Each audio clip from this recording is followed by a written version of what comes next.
নমস্কার বন্ধুরা, কেমন আছো? আমি ভালো আছি। দেখো, আজকে একদম পাতলা ঝোল করব রুই মাছ দিয়ে, সজনে ডাঁটা আলু দিয়ে। দেখতে পাচ্ছ মাছটা আমি ভেজে নিলাম। রাঁধুনি ফোড়ন দিয়ে আমি সজনে ডাঁটা আলু কাঁচা লঙ্কা একসাথে দিয়ে দিলাম, আর স্বাদ মতন নুন দিলাম। দেখছো, একটু একটু হালকা কষিয়ে নেব, নিয়ে আমি একটু হলুদ দিয়ে দেব।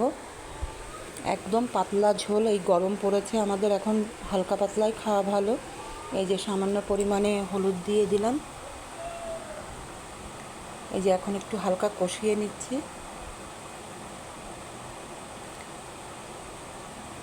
এই যে আমার মাছগুলো ভাজা হয়ে গেছে, দেখতে পাচ্ছ মাছগুলো ভেজে নিলাম। এইবার আমার কষানো হয়ে এসছে, এইবার আমি জল দিয়ে দিলাম। একদম পাতলা ঝোল, মানে যেটা আমরা গরমে খেলে কোনো ক্ষতি হবে না, খেতেও ভালো লাগবে। দেখো ঝোল ফুটে উঠেছে। এই যে আমি মাছটা দিয়ে দিচ্ছি।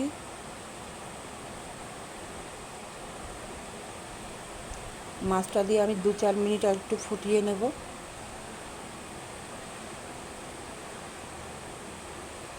এবার সামান্য আমি একটু জিরের গুঁড়ো দেব।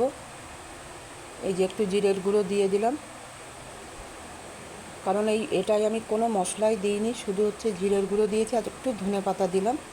কাঁচা লঙ্কা দিয়ে রান্নাটা করলাম, একদম পাতলা ঝোল সজনে ডাঁটা আলু দিয়ে, কাঁচা লঙ্কা দিয়ে। বন্ধুরা, লাইক, কমেন্ট, শেয়ার, সাবস্ক্রাইব করতে ভুলো না। তোমরা এই ঝোলটা বাড়িতে করে খেয়ে দেখো, ভীষণ ভালো লাগবে, ভীষণ ভালো লাগবে। দেখো কেমন ঝোলটা করেছি, একদম পাতলা ঝোল।